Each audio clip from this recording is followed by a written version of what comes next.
Welcome, ladies, degenerates, and gentlemen, back to the DeGents podcast. You may notice, where's my guest? Where's my co-host?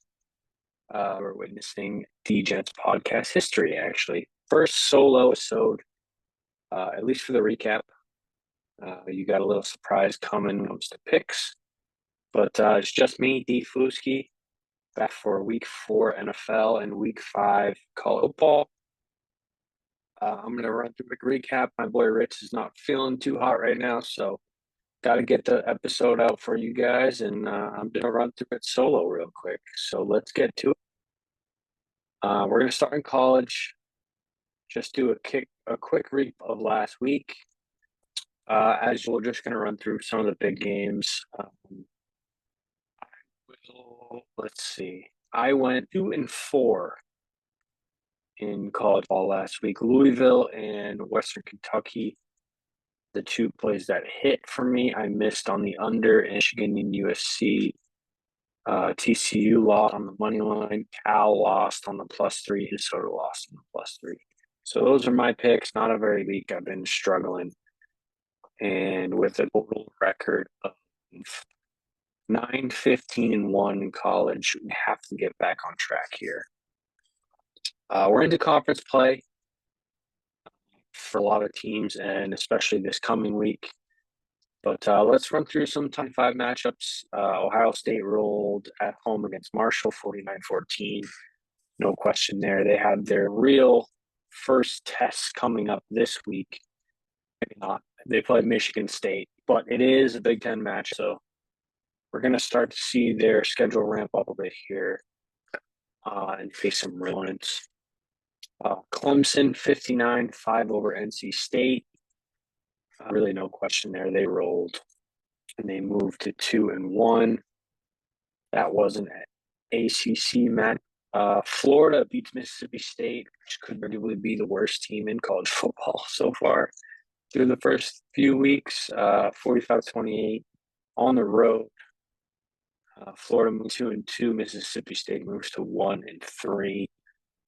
I don't think this Florida team anything special. I just think Mississippi State is bottom of the barrel when it comes to Power 4 teams. They really are struggling.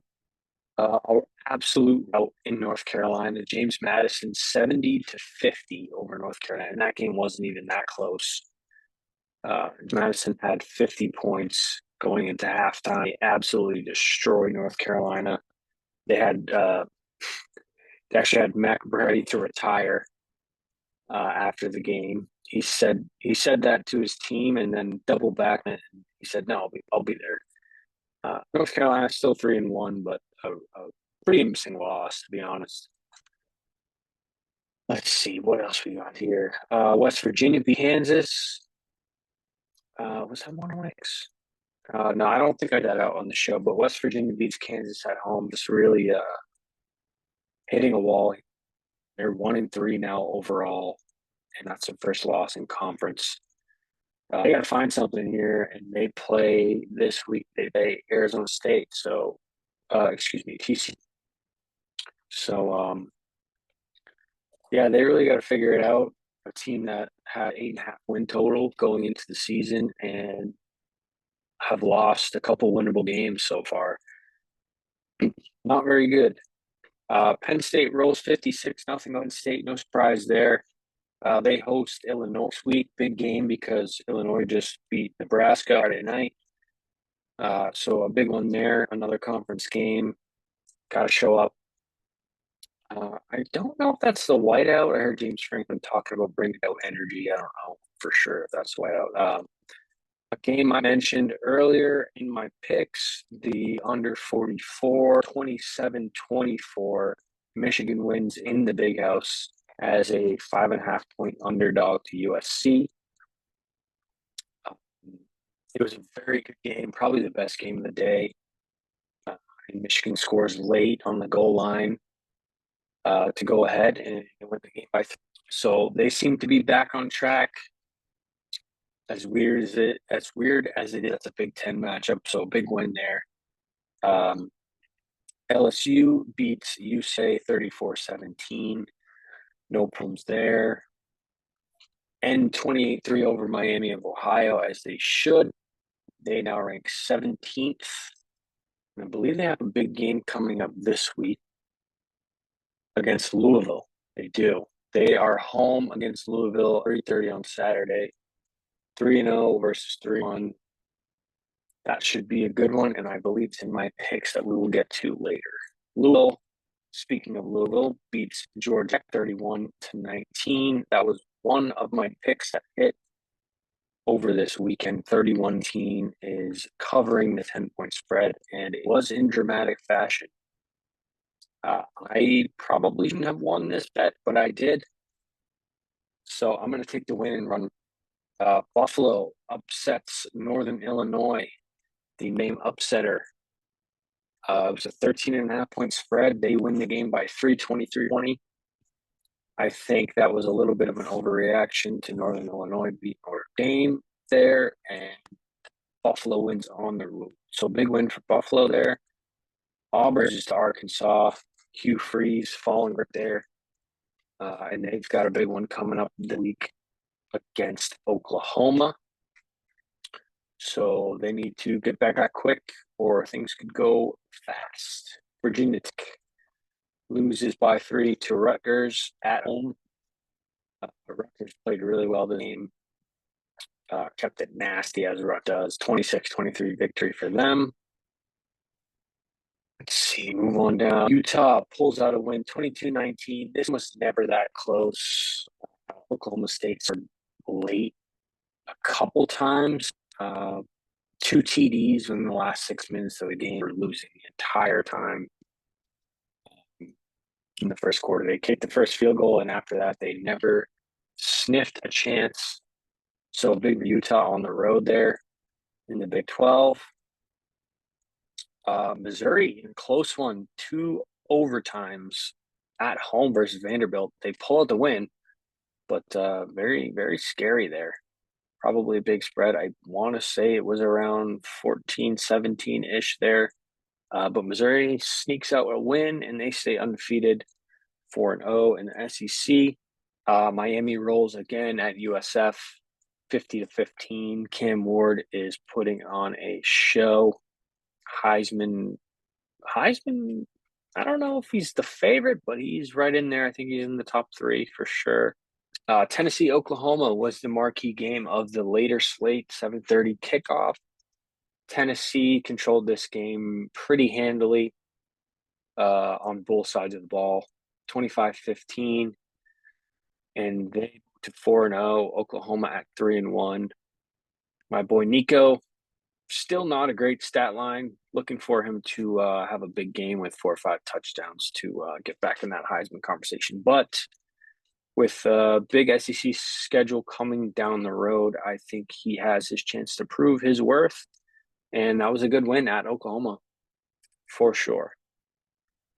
A&M rounding out the top 25, 26-20 over Bowling Green. Not an impressive win, but a win nonetheless. Ole Miss, again, has not been tested, but another 52-13 win, dominating fashion as they've been doing all season. They will finally get tested against a Kentucky team at home that only lost to Georgia by 1 on some interesting calls. Kentucky team that could have beat Georgia. But yeah, this is Ole Miss's first test going into SEC play here. So should be interesting. They've rolled on pretty much everyone they played without a hiccup. Arch Manning in Texas, 51-3 over UL Monroe. No surprise here. They should have dominated, and they did. They have Mississippi State coming up and another big spread. I believe it's 42.5. Mississippi State is probably the worst team in the SEC, so they should roll once more.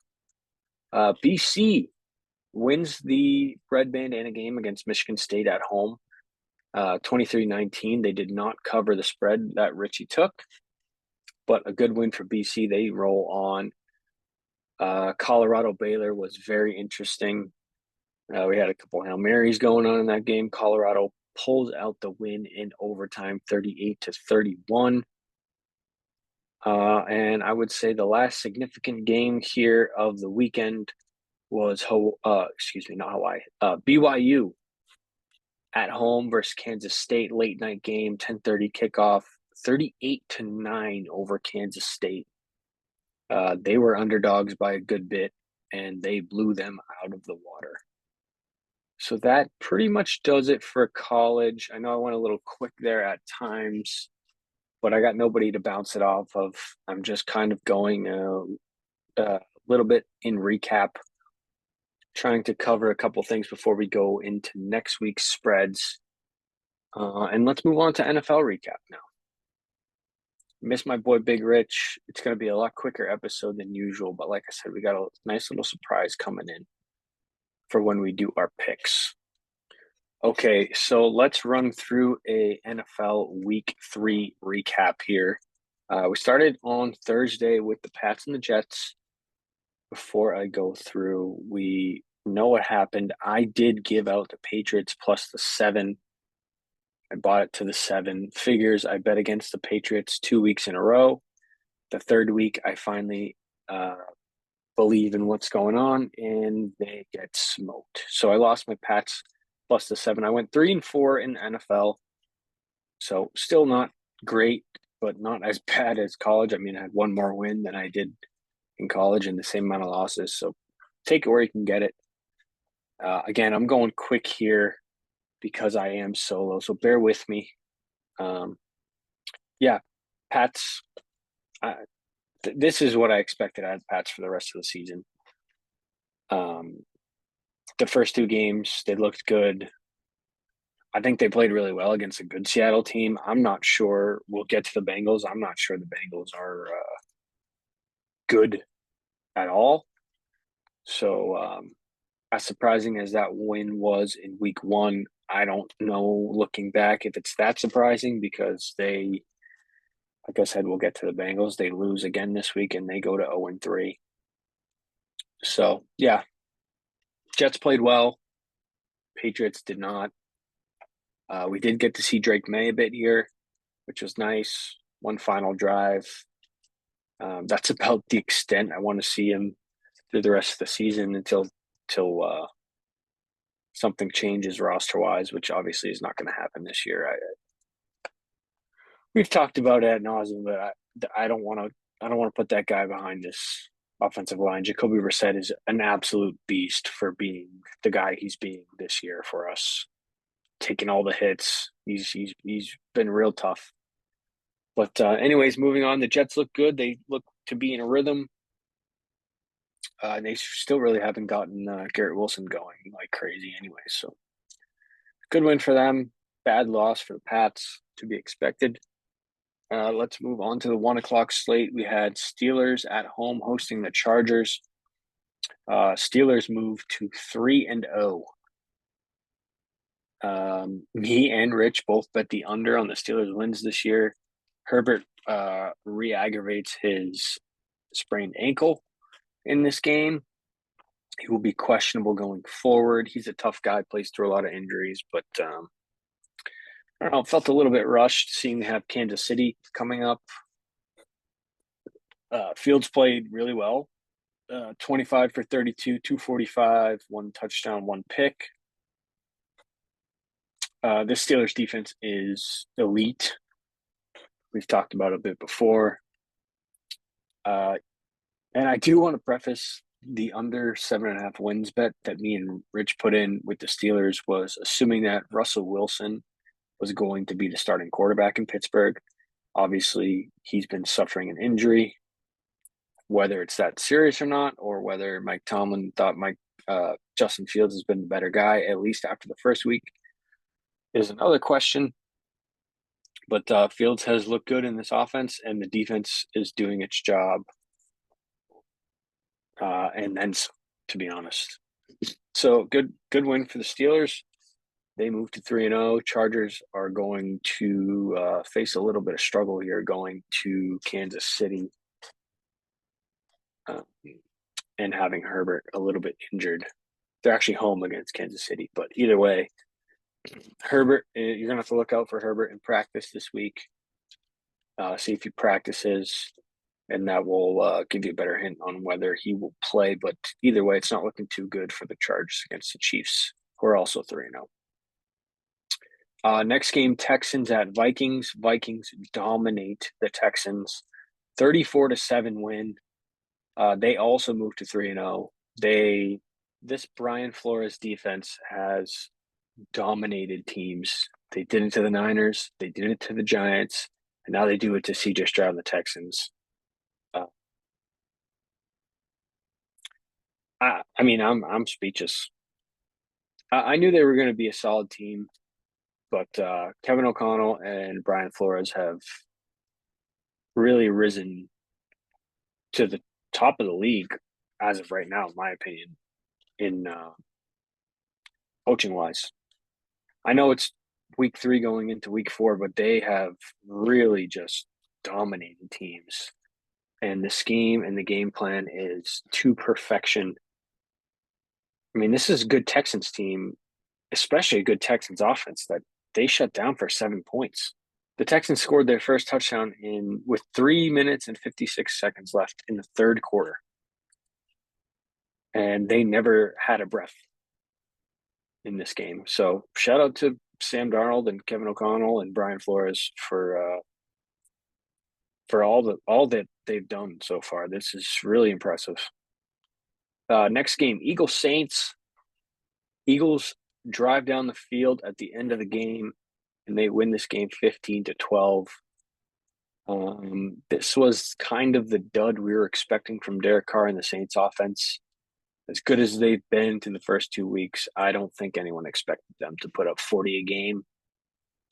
The Eagles defense stepped up after a terrible loss to the Falcons the previous week in the last minutes of the game, and they turned the tables and they went down the field and scored. Dallas Goedert, I think he had, I don't know how many catches, 10 or 11 catches for 170 yards, big catch at the end of the game. They go down the field, they go up by a field goal, and they win. So good for them. Defense stepped up. I still don't think it's a great defense, but they handled the Saints and they get a win, much needed win. Next game is Broncos at Buccaneers. Thankfully, everyone in my survivor pool lost this week because I picked the Buccaneers, as did 3 of the 5 that were left. And we'll get to the other ones, but they picked the Bengals. So still alive. I don't think many people saw this coming. I think you could have assumed it would have been a lot closer than a 7.5 or 7-point spread after the big win the Buccaneers had in Detroit. But 26-7 and just completely shutting down this Buccaneers offense, who again has been top 3 or 5 through the first couple weeks. I think that's pretty surprising. Bo Nix looks really good, scrambling around, looks quick, finally getting the ball to Courtland Sutton and a couple of his other weapons. And this Broncos defense is solid. So credit to them. Good win on the road. Bit of a stinker from the Bucs. I don't know. I can't figure out this league right now through 3 weeks. It's been tough. But credit to them. Credit to Bo Nix. Next game, Packers at Titans. Another Malik Willis start. They were teetering back and forth on Jordan Love, whether that was kind of a little bit of antics and gamesmanship. Who knows? But he ends up not playing, and Malik Willis does. And all of a sudden, Malik Willis can quarterback in the NFL. Not only did he use his legs a little bit in this game, but he was also throwing the ball around the yard. 13 for 19, 202, and a touchdown. And he had 6 carries for 73 yards and another touchdown. So you can call it a Malik Willis revenge game, but he played well the week prior, and they win handily in Tennessee. And we had another Will Levis moment for the Titans. Just not taking care of the ball. I think Will Levis is going to end up being a decent NFL quarterback, but he's been too much of a hero to start off the year, and it's really cost the Titans in some close games. This one, not so much close towards the end, but still can't be making those mistakes. And credit to the Packers and Matt LaFleur. I mean, you lose your franchise quarterback, a guy that arguably could be in the MVP conversation if he had been healthy through the first 3 weeks. But he should be back soon. It's not a major injury, so look out for this Packers team. I think they're going to be really good, and I think they have a chance to make a run at it. Next game, Giants at Browns. Giants win outright as a 6.5 point dog. That was one of my winning picks. Giants plus a 6.5. They win 21-15 against the Browns. This was Malik Nabers' coming out party. 2 touchdowns. Let's see. He had 8 catches, 78 yards, and 2 tutties, but the second touchdown was just unbelievable. And he had another catch on the sideline where he just went up over the top of a defender and just showed why he is a top 10 pick in the NFL, and the talent is there. And I think it's good for Daniel Jones to have somebody that you can just throw the ball up to, and probably not a good pass, but still can come down with it. I mean, even the touchdown in the corner of the end zone was not the best ball. It was a little high, but Malik Nabers goes up, gets it, gets 2 toes down, literally 2 toes, not even 2 feet. This guy's unreal. And the Browns are a dumpster fire. That's pretty much what you can take away from this game.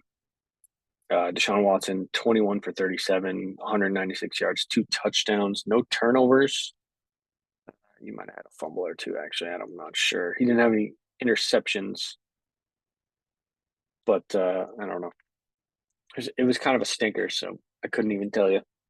But yeah, the Browns are in trouble. Deshaun Watson is not the guy he once was, and he might not even be half of it. But the Giants get a win on the board, so good for them. Malik Nabers is he's proven to be a true pro, and he's gonna be a guy going forward. Next game, another kind of stinker. Bears at Colts. It seemed like neither team wanted to win this game, to be honest. Million turnovers, most of them terrible. Both quarterbacks had 2 picks. And it was very low scoring until the end of the third quarter. It was 7-3 until 21 seconds to go in the third. And then all of a sudden they turned it on. Caleb Williams did have a decent game stats-wise. Ended up going, completion percentage aside, 33 for 52, 363 yards, 2 touchdowns, 2 picks, as I mentioned. Better, Roma Dunze had a coming out party as well. 6 catches, 112 yards, and a touchdown. But they don't get the win. They had plenty of chances to do it, in my opinion. Yeah, I don't know. There's not much to take away from this game. I think both of these teams are pretty bad. Caleb Williams has been improving week to week, which is good for the Bears, but I still don't think their offensive line is good enough for them to be a winning team. They'll have to get lucky, in my opinion, to make the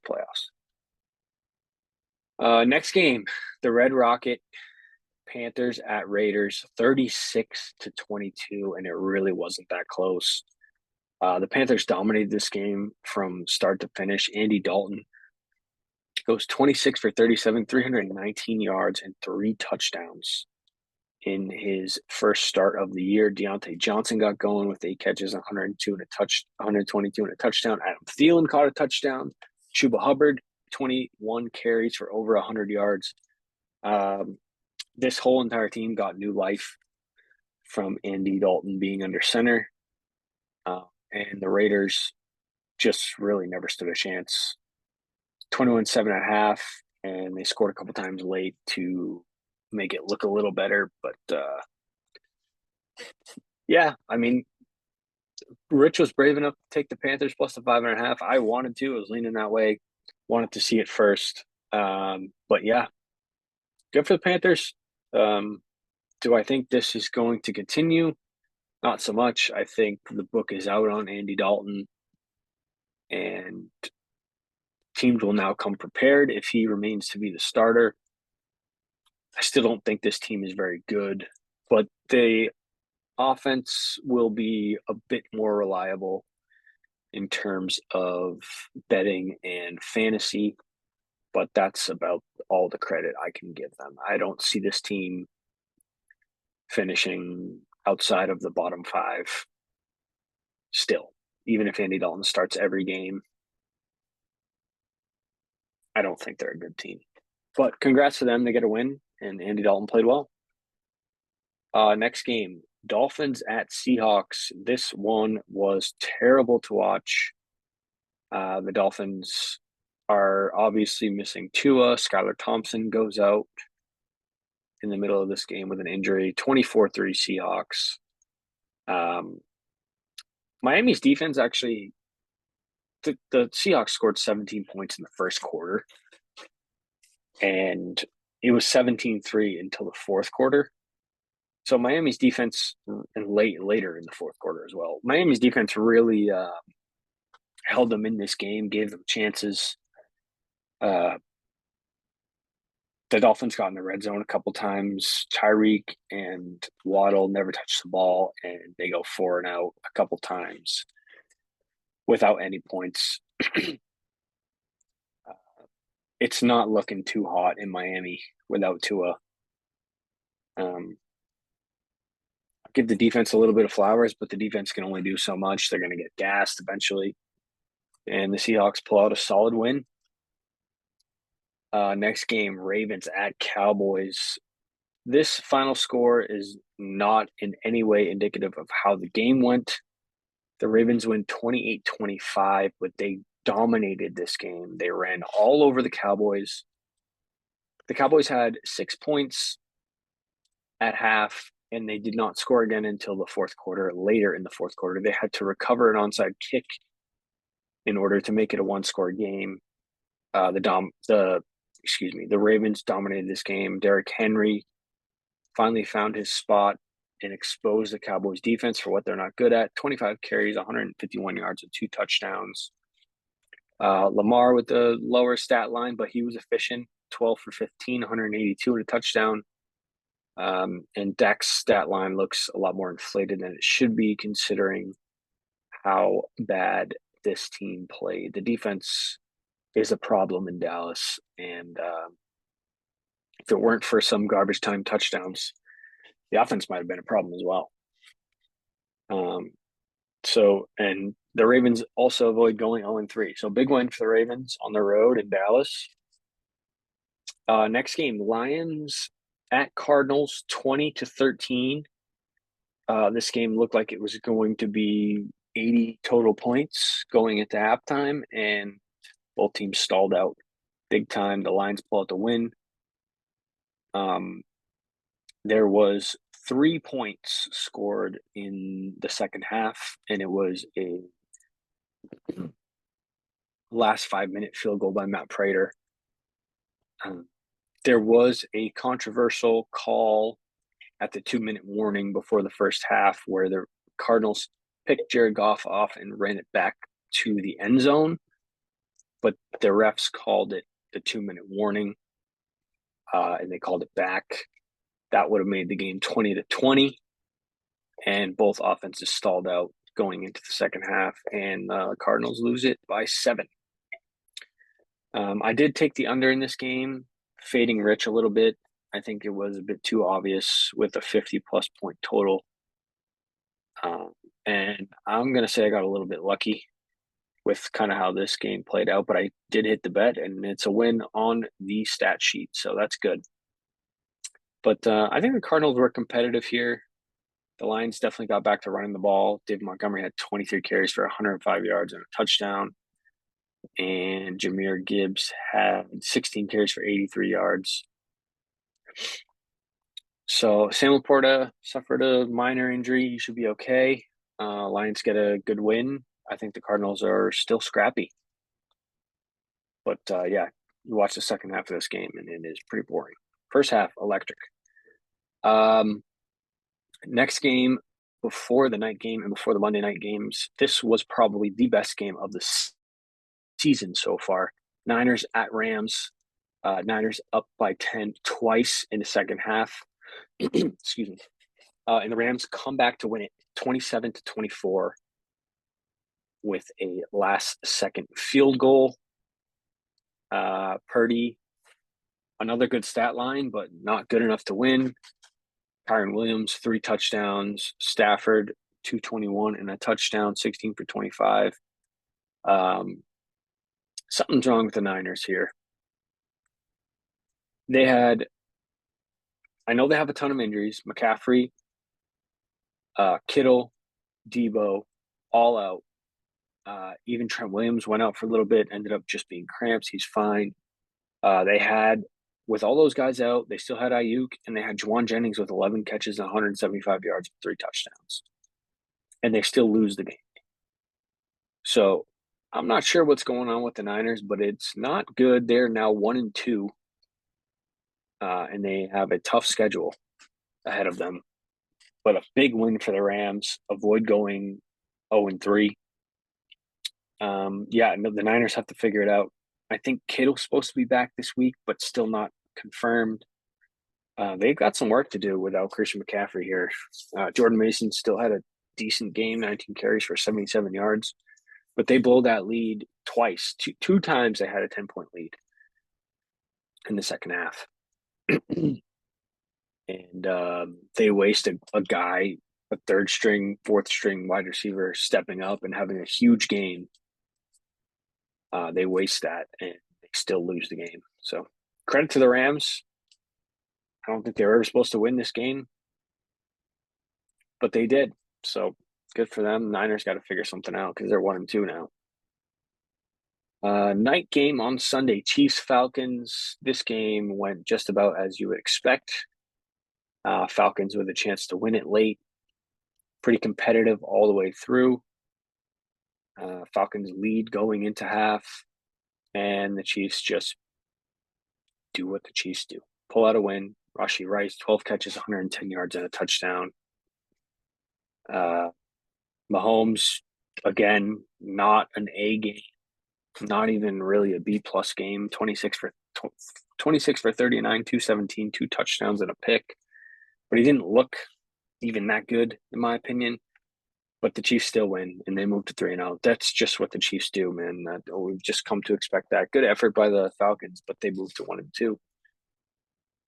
2 Monday night games. Bills blow out the Jaguars. This game was over by the first quarter. I mean, it was never even in question. Bills drove down the field their first drive, and then the Jags go 3-and-out, and then the Bills drive down again and score a touchdown. I think the Bills scored 5 times in a row. They scored a touchdown 5 times in a row in their first 5 possessions in the first half. The Jaguars are in all types of trouble. I know the Bills are a really good team, but they got absolutely manhandled in this game. Josh Allen, 4 touchdown passes, 23 for 30, 263 with 4 and 6 carries for 44 yards. James Cook continues to be efficient on the ground and in the passing game. They had Trevor Lawrence spinning around in the backfield for no reason at all. It's bad down in Jacksonville, and it's looking really good in Buffalo. So big win there. And then the second Monday night game, thank God, because the first one sucked. Jaden Daniels and the Commanders beat the Bengals in Cincinnati 38-33. Jaden Daniels had a 91% completion percentage, sets a rookie record. He went 21 for 23, 254 and 2 touchdowns, and also ran for 39 yards and a touchdown. Burrow played well in the same right, but not well enough. This Bengals defense is not good. Neither is the Commanders, but Jaden Daniels outplayed Joe Burrow, his LSU alum. So look out for this Washington team. They're now 2-1 and in the lead in the NFC East which is crazy to say. And now the Bengals are 0-3 in the AFC North. So, a bit of a surprising result there. But credit to Jaden Daniels, Cliff Kingsbury, and the Washington Commanders for getting that done. Big win in primetime on the road for them. And that is NFL Week 3. So we're going to take a quick break before we run through college football Week 5 and NFL Week 4 with our guest picker. All right, so that does it for the NFL recap, college football recap. Before we get into some picks, as you can see, I have a new guest on, missing my co-host, Big Rich. This is my boy, Mike Viola, a.k.a. MV12. What's going on, my dude? What's going on, Dom? Happy to be here. Hell yeah. Football. Last minute fill in. We're going to run through some college football, some NFL, and we're going to start off with college football. Just rattle off some picks here pretty much. There is one game Thursday, Army Temple. I got nothing there, and it's kind of a stinker. Yeah, nothing here. Nothing here. Yeah, that's going to be a background watch to the NFL game. I do have a pick on Friday. There is 3 games Friday. 2 games Friday. I like the over 54.5, Virginia Tech at Miami. Miami's favored by 19.5, but both these teams combined for 6-1-1 to the over so far this year. So I am going to take the over 54.5. I like that. I got all my games are on Saturday. I got nothing on Friday. Perfect. Yeah, the other Friday game is Washington Rutgers. That is screaming under, but I got nothing there. Noon slate. We have Michigan hosting Minnesota for a big game. SEC matchup, Ole Miss, Kentucky.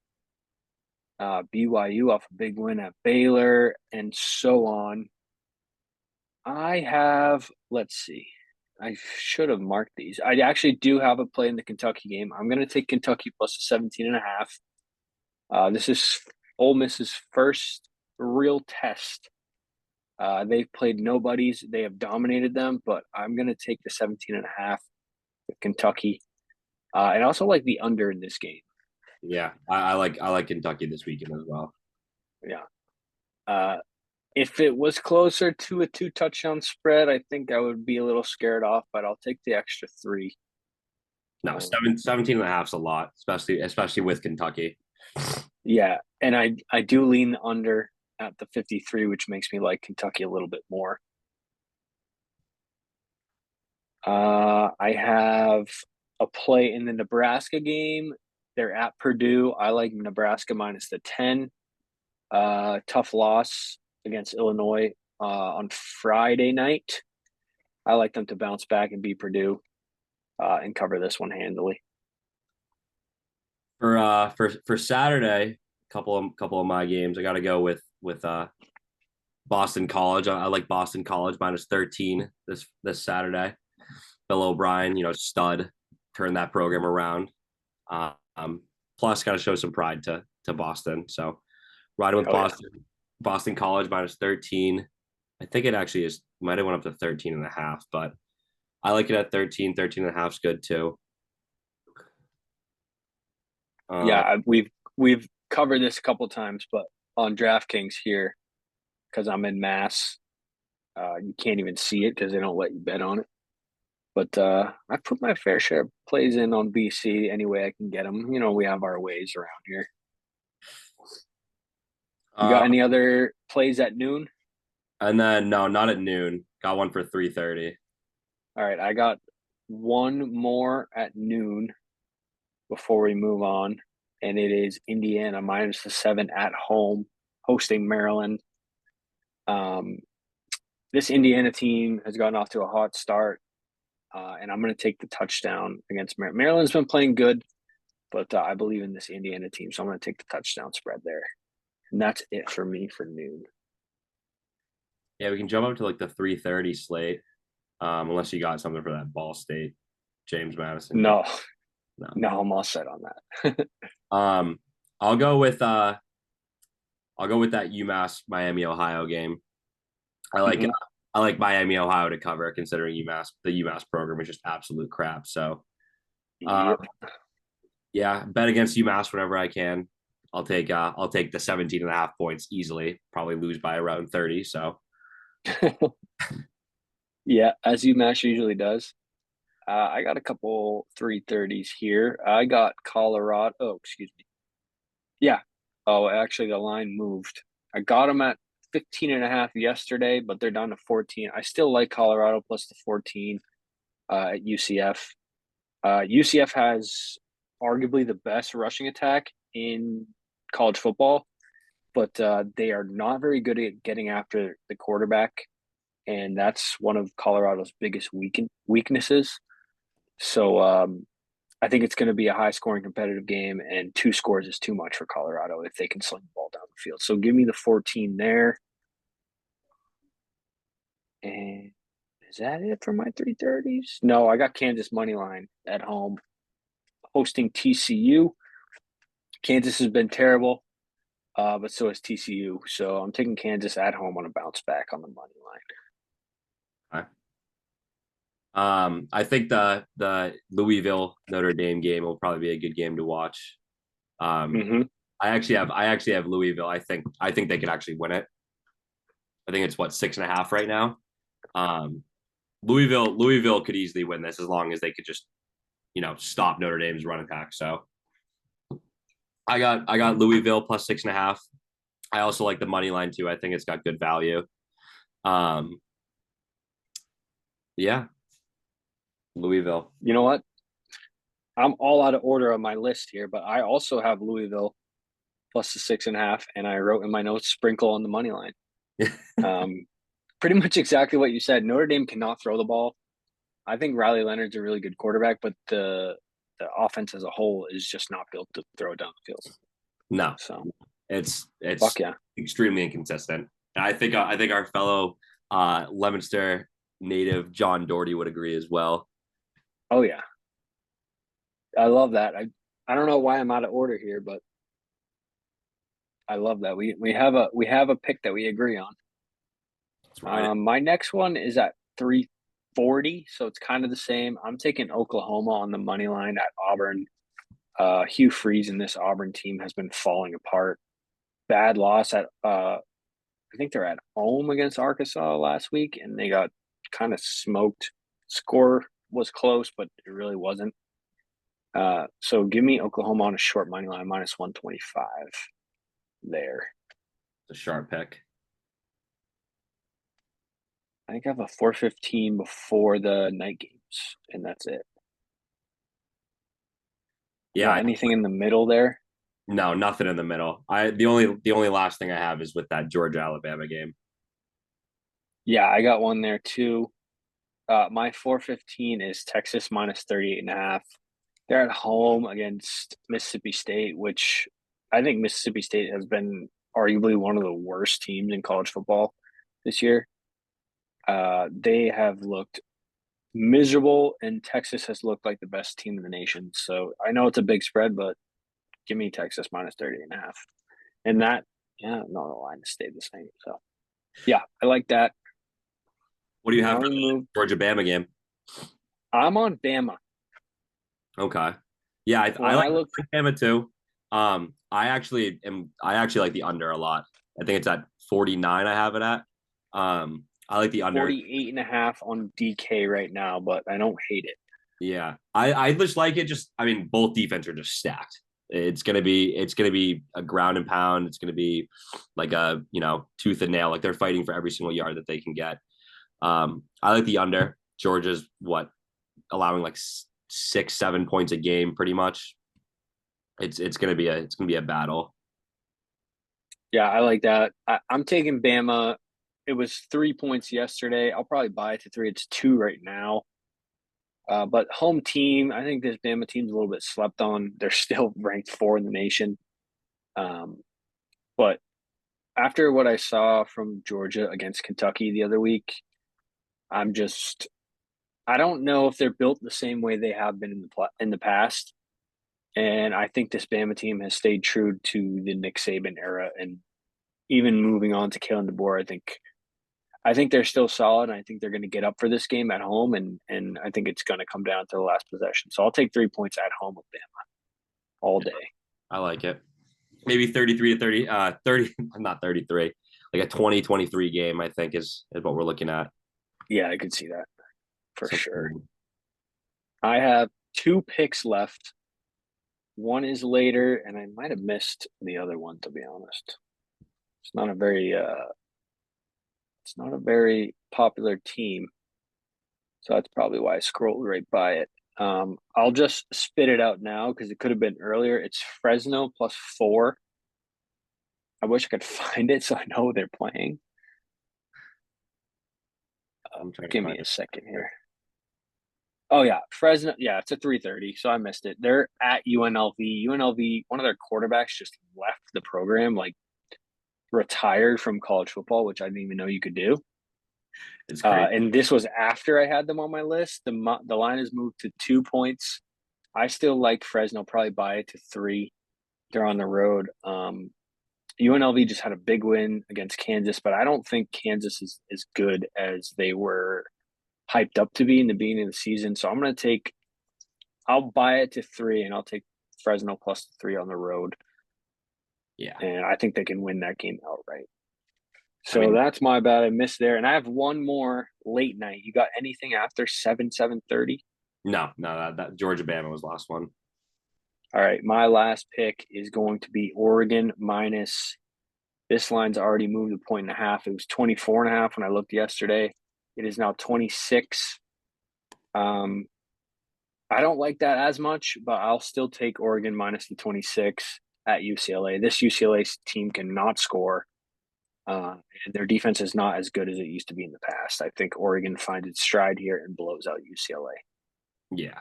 Yeah. I mean, UCLA has sucked offense and defense. So they're averaging like 2 touchdowns a game, I think. Or I think Yeah, Oregon should get this easily. yeah. And I see like a 40-3 type of game. But yeah, that's Cool. Saturday. So I had a total of, let's see, this is the most picks by 5 had in college. 1, 2, 3, 4, 5, 6, 7, 8, 9, 10, 11, 12, 13 picks in college. But I haven't had much success, so I'm going for it here. Wishing you the best, Dom. I'm Thanks, saving all brother. the for Sunday. So There we go. All right, let's move to NFL here. We got a Thursday night game. Dallas at the Giants. Dallas is laying 6 on the road with a total of 45. Dallas just laid a stinker against the Ravens. Can't stop the run for shit, and the Giants just beat the Browns. So I couldn't tell you what I like in this game, and I do not have a pick for that reason. I don't have a pick for it. I'm definitely not betting on this one. I mean, it'll probably be my parlay somewhere, but the Cowboys, I think, should cover the spread at 6. I mean, the Giants they're the Giants. Cowboys showed life too at the end of that Ravens game. Like they can still play ball. I don't know what happened in the first 3 quarters, but I think the Giants are still the Giants. It's a divisional game too. I think Cowboys cover the spread at 6 here. Yeah, Neighbors, I definitely. though. Yeah, Neighbors had his coming up party last week. I talked about it a little bit on the recap, but I definitely lean Dallas, and I agree that they should win this game handily. But I don't know what I saw from inexperienced Ravens offensive line and how they ran the ball in this Cowboys defense. I'm a little bit concerned. Yeah, Not that the Giants are any good, but that's Cowboys not who we. defense. The Cowboys Yeah, defense looks like a completely different defense than compared to last year. I yeah. think So it's like this. I'm gonna lay off. I mean, I'll have my prop bets on the Thursday night because that's something to do, but Yeah. no official plays here. All right, 1 o'clock slate on Sunday. We got Vikings at Packers. Packers laying 2.5. Um, Jordan Love again is questionable. I would lean toward the fact that he's not going to play, but I don't think it's 100%. And the total set at 43.5. And for that reason, with Jordan Love, I'm going to lay off because if I take the Vikings now and he ends up playing, I'll get screwed. If I take the Packers now, he doesn't end up playing, I'll get screwed. So I want nothing to do with this game. The Vikings have proved to be a true competitor, but no thanks. Darnold's also questionable. I think he's got like back soreness, or that might be Purdy. I might be mixing that up. Darnold's also questionable, so that kind of scares me. Um, I like the Vikings here at plus 2.5, especially if Jordan Love doesn't play. Like I don't believe in Malik Willis at all, and I think the last two games are absolute flukes. And the Vikings, I called the beginning of the season. I think the Vikings are actually better off with Darnold than they are or would have been with JJ McCarthy. Might be a hot take. I don't know. No, I Darnold, 100% agree. Rich has been making fun of me all season for saying Sam Darnold's going to play good this year, and no. look how I he started off. I think Darnold like has just been what he was with Carolina for like what, like 3 weeks or something like that, or maybe it might have been a whole season. But in those first like 3 weeks that he was with the Panthers a couple years ago or last year, he balled out in those 3 games. Actually, it might have been 2 years ago because he had McCaffrey, and a lot of those passes were to McCaffrey. But he didn't play terrible, and the Panthers are just a poverty organization. So I always thought he was going to be good with the Vikings. I think the Vikings still have the pieces too, and once Hawkinson comes back, like it's going to be trouble for everything. And Aaron Jones has been balling too. So Yeah, I agree. I would lean that way if Jordan Love was confirmed out, but I think they're still kind of like teetering and maybe even playing a little bit of yeah, gamesmanship with the whole he might play, he might not. Um, but I agree with you. I think this is a coaching battle, especially with Love being out. LaFleur's coached the Packers incredibly with Willis, and Kevin O'Connell and Brian Flores have coached this Vikings team incredibly well with Sam Darnold. And I mean, other than Harrison Smith on that defense, really, who can you name? And they've been shut. They shut down C.J. Stroud. They shut down the Niners. They shut down the Giants as they should. So I think it's gonna be a great game, but I'm not confident in either side. no, it'll be a good game. I would say Vikings would be if I were to pick one. I would take Vikings to cover. Yeah, Especially if I don't want to play it now and then have Love come in and light it up at home. Jordan Reed's also questionable too. I just saw that today. I think he's got a Okay. Yeah, hamstring, and something like I that. I did just look it up. Sam Darnold is good to go this week, Okay, perfect. at least on Sleeper, which I trust. Yeah. Next game is Broncos at Jets. Jets laying 7.5 at home with a total set at 39.5. Broncos coming off a impressive win at Tampa. And the Jets obviously blew out the Pats on Thursday night. Uh, again, this is a tough slate this week. I don't have a lot of picks. I only wrote one down. Um, I lean toward the Jets here, but 7.5 is a lot of points, and that's what the line was last week against the Bucks. So I'm not really confident. The Broncos defense is held up pretty well considering they're waiting on Bo Nix, and he finally had a good game, and they blew out the Bucks. So I don't really know which way to go here, and that's why I'm not going.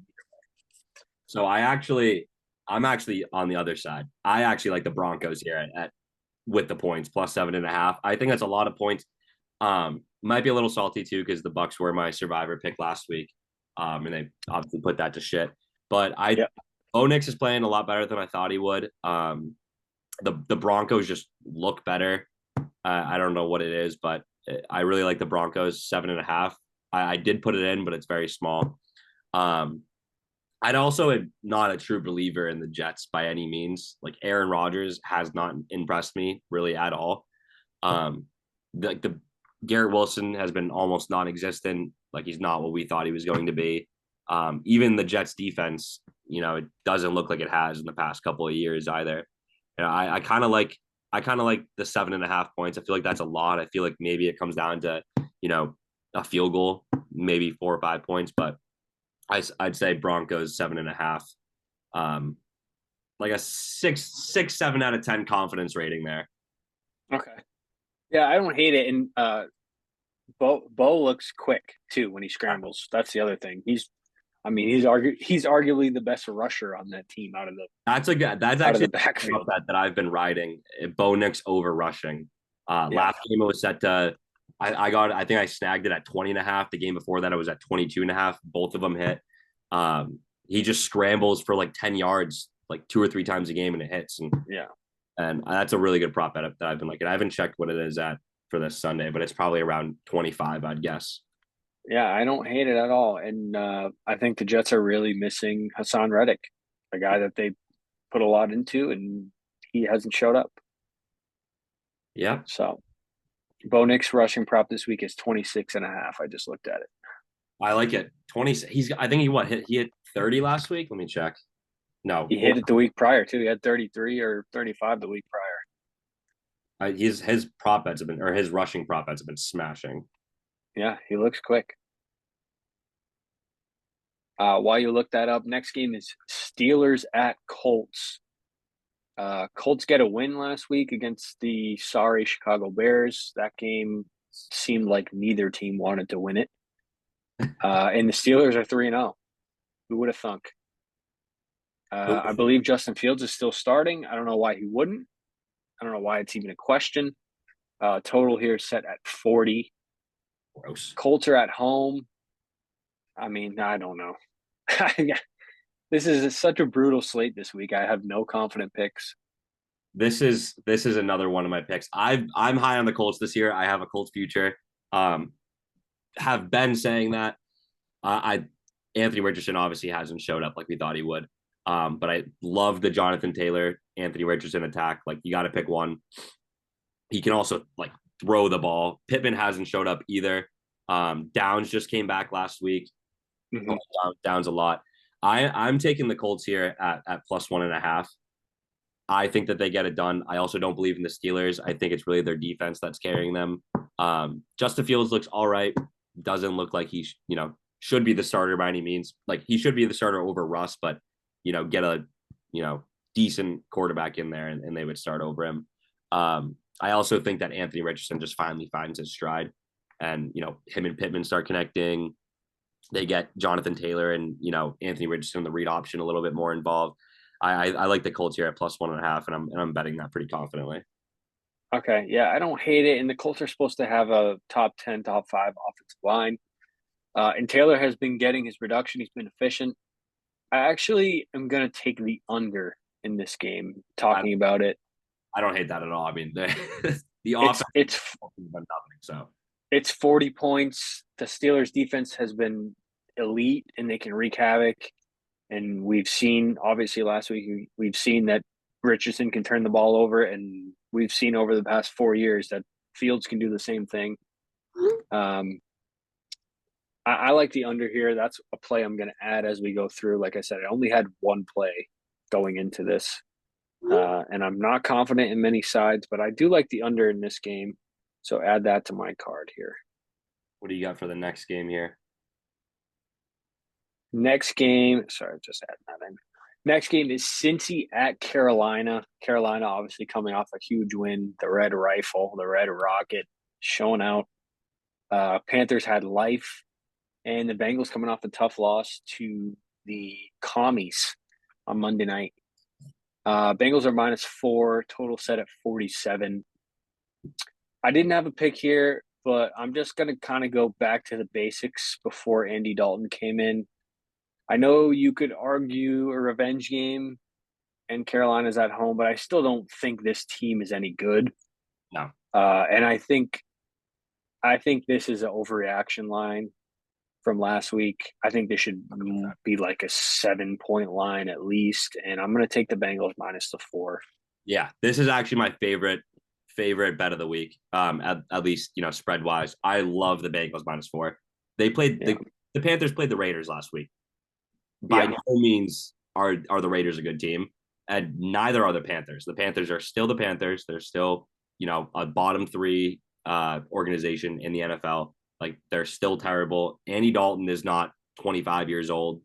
He's still terrible. He's not terrible, but he's not a quarterback that should only be given 4 points against the Bengals, especially with T. Higgins just made his return last week. You could see like he still wasn't 100% or wasn't playing at least like it. I think give him another week. He's back up there to 100%. They're feeding him the targets. Jamar Chase looks incredible again as well. Zach Moss doesn't look too bad.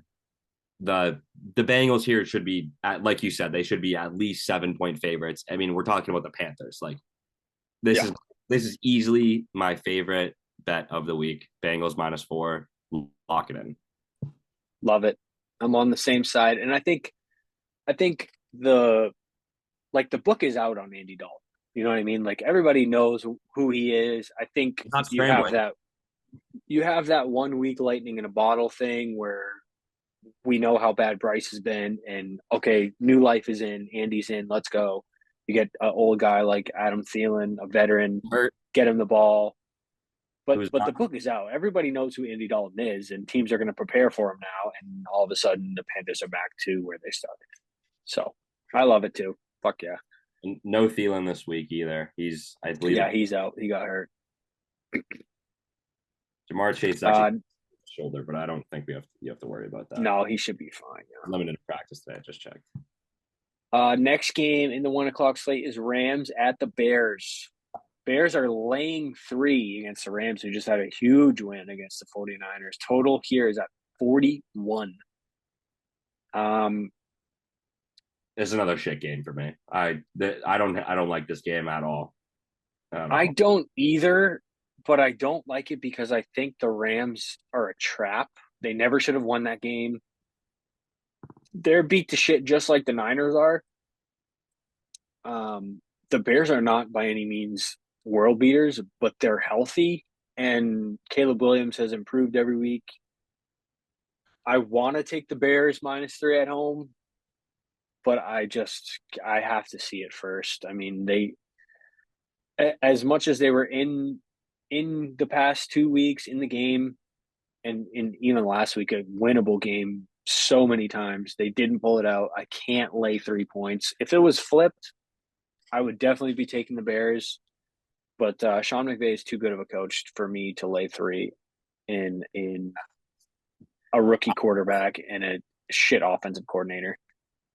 Yeah, I'm with you. I think the only thing going for it is like the Rams defense is another shit show there. They can't guard receivers, and the Bears defense is also elite with at pressuring the quarterback, and the Rams O line is one of the worst I think in the league. Yeah, I'd say if I had to pick a side, I would also take Bears -3. At home, I think maybe DJ Moore and Caleb Williams find a better connection this week. But yeah, this is a crapshoot. I'm not touching this game. I agree. Before we move on, though, let me check. Is Keenan coming back this week? Do you know? He's practicing. He's limited, but it's still like up in the air on whether or not he's playing. So let me. Yeah, questionable. Limited in practice today. Yeah. I don't know. I think the Bears are getting better, but I'm still not confident laying points against the Rams team. Even if Keenan plays, I still think I don't even think the line moves. To be honest, it's still like still a toss up there for sure. All right, next game, NFC South matchup in Atlanta. Saints travel to the Falcons. Falcons laying 2.5. Total set at 42. Saints coming off kind of a stinker. Big time. That was the worst game of the week, I think. It was terrible. The Eagles pull out the win. Dallas Goedert looked like stud. Travis Kelce in his prime. Of course, I was playing against him. Fantasy. Dropped 20. Yeah, I was lucky enough to have him in one league. But this is another one. I don't know. I've wanted to bet the Falcons the past few weeks. I haven't. And now all of a sudden I want to bet the Falcons, but I think it should be the Saints divisional matchup. Oh, stick with your gut. I like the Falcons -2.5. Another bet. That's another bet for me. I like the Falcons. I think the hype preseason about the Falcons, I think it died down after week 1, after that tough loss. I still think that they're legit. Like they got Bijan, they got Drake London, they got Kyle Pitts, they got Darnell Mooney and Ray, who are both they both do stuff in the offense. They still catch a ton. Mooney looks really good actually. Yeah. I love Kirk O'Chain and the gang. I like the Falcons a lot, -2.5, and they're at home too. It's just a little bit better. I think stick with your gut. Don't overthink it. Go with the 2.5 points, and earn some money. Fair enough. I mean, I think I would lean that way. It's another one. It's like previous week. I'm not bought in on the Saints. Like I'm not. I know. Eric I'm Carr, not either, but I think they're trying to trap you is why I'm hesitant. But I've talked myself into a play and I'm going for another under here. I'm taking the under 42. Both these defenses are really good. yeah, they are. The Saints defense looked really good last week against the Yeah, Eagles. they kept the Saints defense kept them in the game and just couldn't hold up at the end because the Saints couldn't score. I just don't think And Eric Carr didn't magically, like go back to when he was on the Raiders in that MVP season. Like he's still Derek Carr. He's still going to throw picks. Rashid Shaheed's going to fall back down. I think that's probably the brightest spot of their other offense is that like Rashid Shaheed has like blossomed into that deep threat that they've wanted him to be. He's kind of always yeah, like I feel like they're taking more advantage of it this year. The other thing too is Alvin Kamara has like rib injuries, which I'm pretty sure he's had in the past. Um, and I don't think he practiced today. So I think it's that's big. that's a huge piece in the Saints offense right there. Pretty much all of their offense. And Olave like hasn't looked that great either. He's made a couple big plays, but he hasn't looked like that stud that he's supposed to be. I'm not buying the Saints. I'm not bought into them. I still think that they're a mediocre team at best, and I'm taking the Falcons -2.5. Yeah, I mean they're definitely not a 40 point a week No, game. I mean team. But I like the under there. I like both these defenses. yeah. I think the under is solid, especially with the Falcons. The Falcons get off to a slow start every game. Yeah, yeah, and I do like the Falcons. It just I still don't think Kirk is 100%. That's my biggest worry with them. That's why I've kind of He leaned said he away from wasn't. them so I far. don't. He's definitely not, and you can like see it in like the pocket. Like Yeah, and he's not going under center as much as he should be. yeah, They got to work him in play action. He's not comfortable yet. I So want them to. I'll, I feel like they talked about at the beginning of the season. They were like, oh, we're going to utilize Bijan just like Christian McCaffrey is utilized. I want to see more Bijan though. I want to see like it's it's yeah, every it's definitely better than Arthur Smith, but it's not. It's still not where it should be for how talented he is. I agree. maybe Kyle Pitts All too. right. Get some more targets to him. Yes. I don't know. He scored. He scored like 6 touchdowns in how many years he been in the league? Like 4. Yeah, He's got to figure it out. should have He, had one. Should have had another one last week. but then again, I mean, fantasy wise speaking, the tight end position has been a ghost Yeah, this season. So he's had a couple downfield targets. He's had a touchdown. It's not terrible considering how bad tight ends have been. So maybe that's a bright spot and maybe he gets going, but it hasn't happened yet. And I would like to see it before I'm confident laying I want to see him anything on the Falcons. trade him away because I got him on. Yeah. Yeah. Fair enough. All right. Next game, another NFC matchup. We got the Philadelphia Eagles at the Bucks. Eagles are favored by 2 on the road with a total set at 44.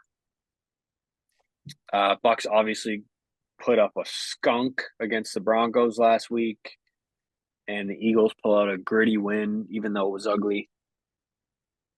I like the Bucks, and I do too. Yeah, I do too. I think buying a point here. Yeah, I'll buy it to 3 as well. That's the way I was leaning, and I think I just wanted to hear it from you, if I'm being honest. I like the Bucks. They look pretty good this year, and I think Baker's found his team too. Like he looks comfortable. He looks like he likes it. He's got that connection with Godwin too, which has been unreal. Um, Bucky Irving, and I hate to say this because I have Rashad White on my fantasy team.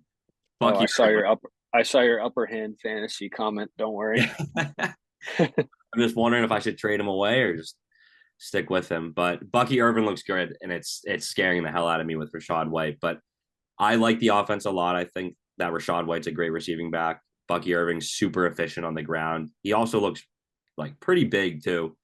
Um, Godwin has like finally shined in that slot role. Mm-hmm. Baker looks great. Like he finally looks like a number 1 overall pick.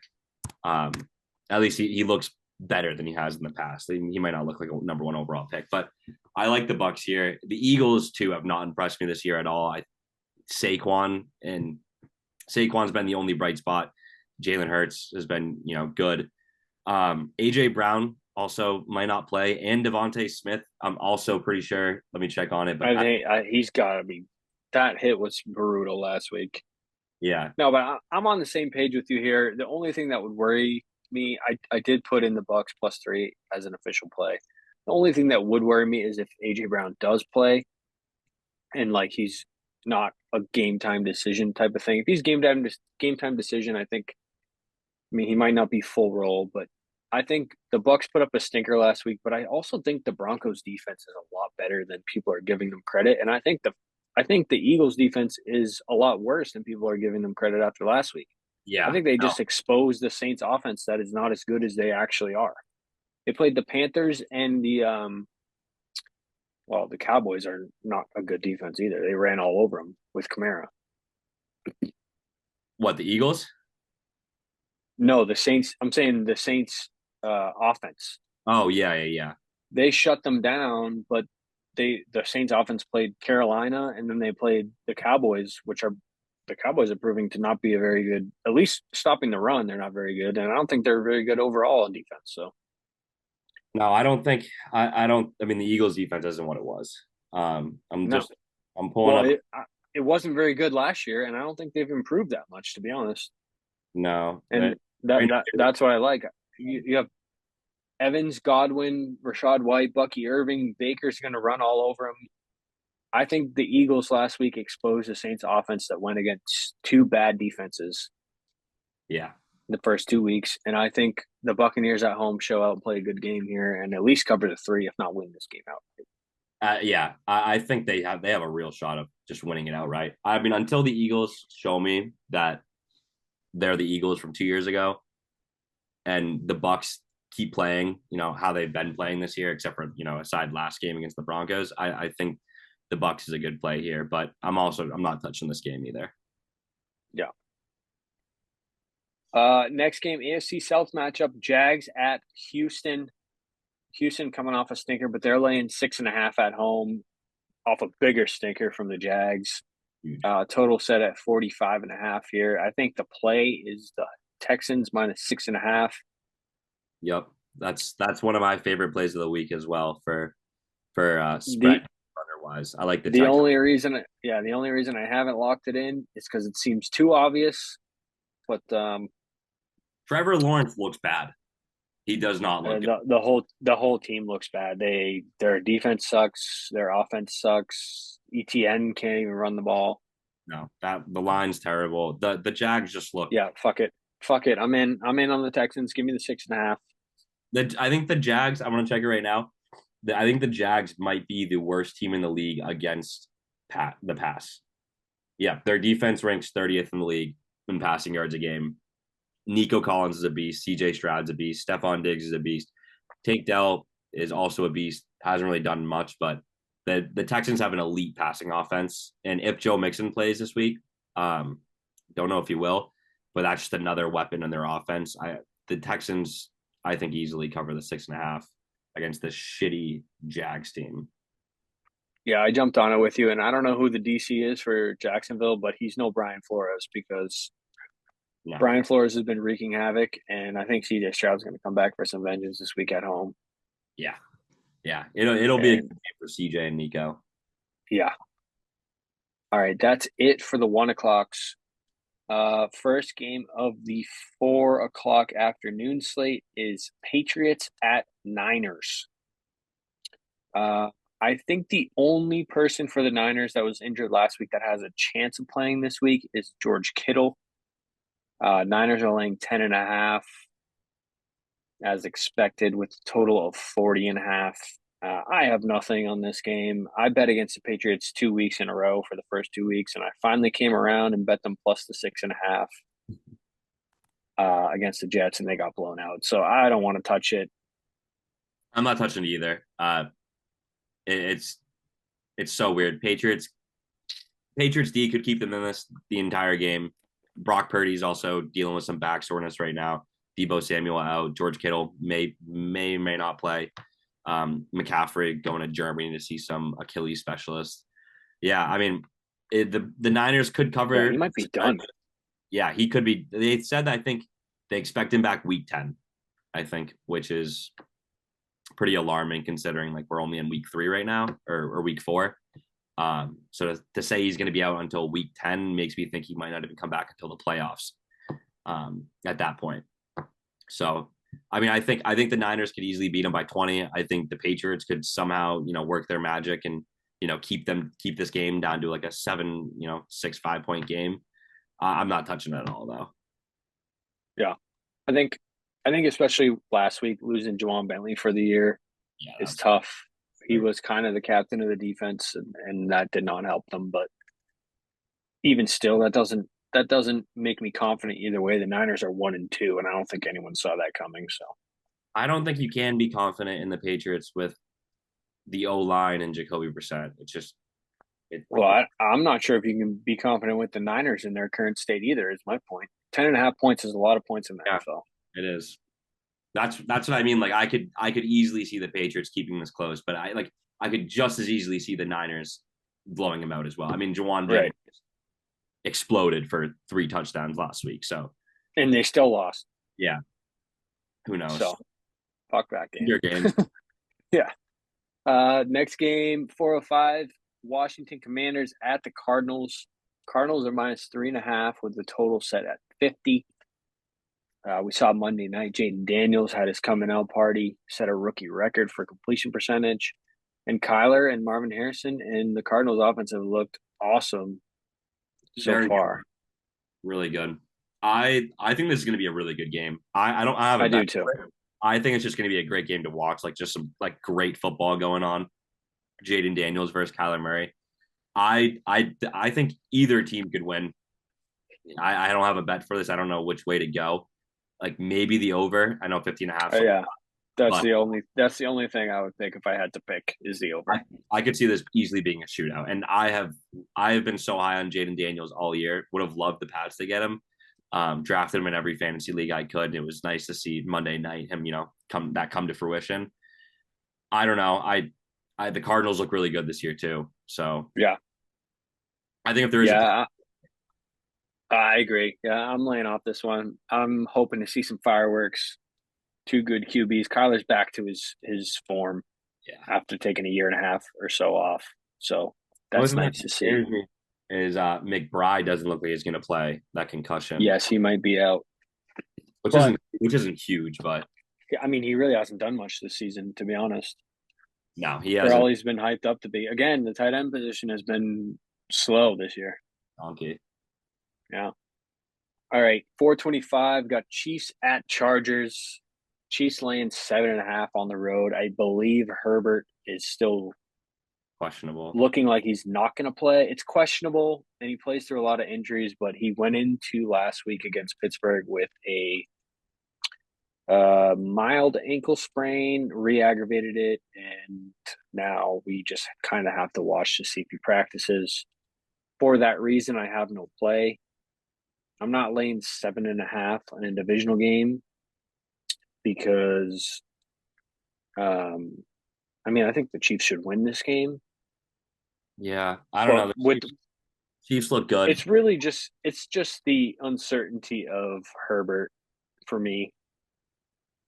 Yeah, I'm not laying 7.5 now because if Herbert goes out, what does this line go to? Like 8, 8.5 Mike, at least. who's their backup? Is it Heineke? I don't even know. Is it still Easton Stick? I I think it have might be. no idea. I want to say it's Heineke, but I'm not 100% positive. Let me check. Let's see. Yeah, Taylor Heineke. Yeah, I mean, I the Chiefs win. I think that's no question about it. I Whether or agree. not they cover the 7.5, I don't know because the Chargers, if Herbert's out, J.K. Dobbins and Gus Edwards are running the ball for probably combined 40 times, maybe. Like they are going to run. Probably more, yeah. Yeah, like they are going to run this game out. I don't think that's going to leave a lot of time for the Chiefs, which makes me hesitant to take the Chiefs -7.5 because that is a ton of points. But the Chiefs, they're the Chiefs. Rashi Rice is a beast. Travis Kelce hasn't done anything. Pacheco's out. Mahomes is still Mahomes. I don't know. I don't know which way to go with this game. Yeah. This is a tough one.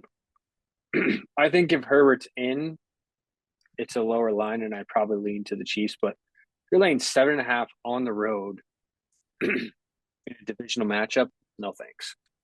I would take the Chiefs. I would take the Chiefs if they got down to 5, I'd say. Yeah, Maybe even yeah, 5, 6. 7.5 is just a lot.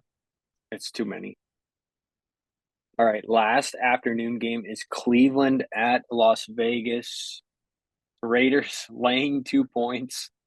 Both these teams coming off terrible losses. Cleveland loses to the Giants, and the Raiders lose to the Panthers, who are bottom 2 in the league. Total here is 37 points.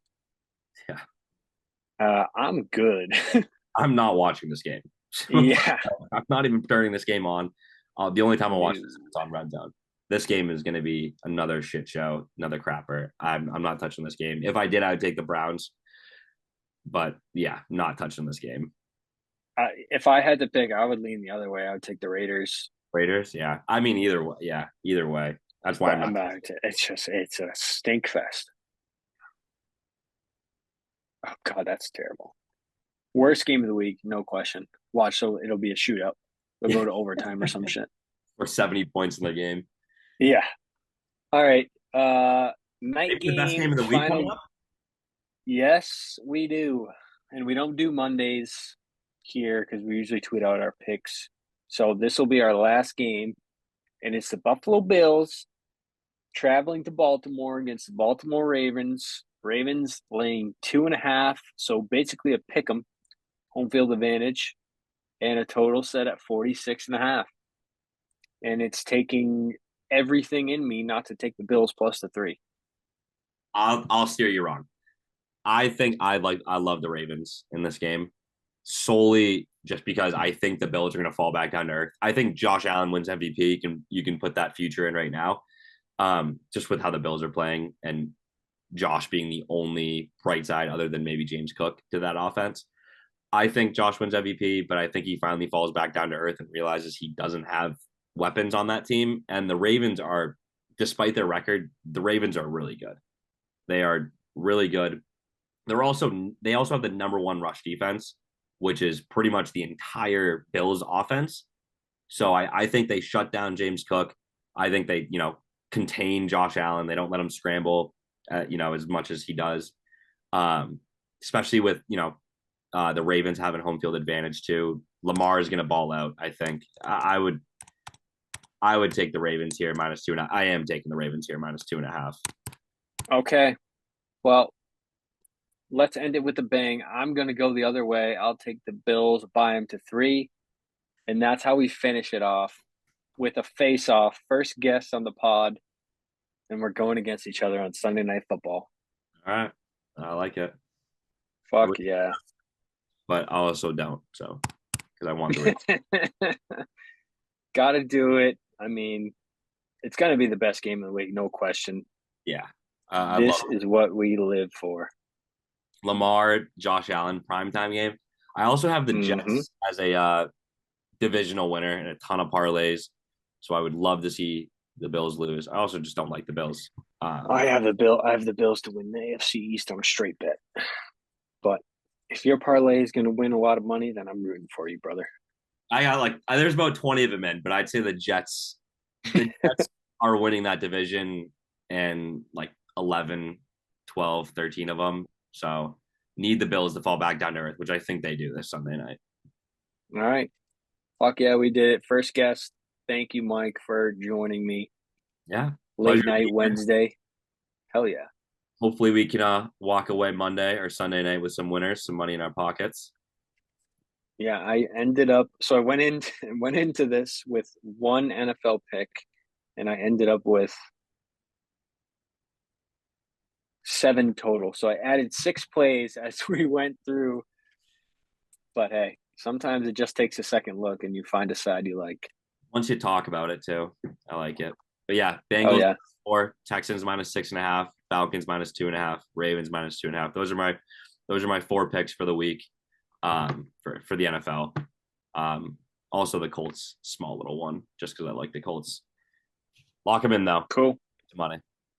Nice. I'll run through mine as well. I got Cardinals, Commanders over 50.5. Colts, Steelers under 40. Bengals -4 with you. Saints and Falcons under 42. Bucks +3. Texans -6.5. And Bills +3 for a face-off at the end of Sunday. Hell yeah, we did it, brother. Let's do it. Pleasure Good being here. luck. You as well. You as well. Thanks for joining me. Thanks for watching, everyone. Like, subscribe. I'll see you tomorrow, my friend, at the bar where we watch our Thursday night primetime games. And we will see you next week. See you guys. Peace.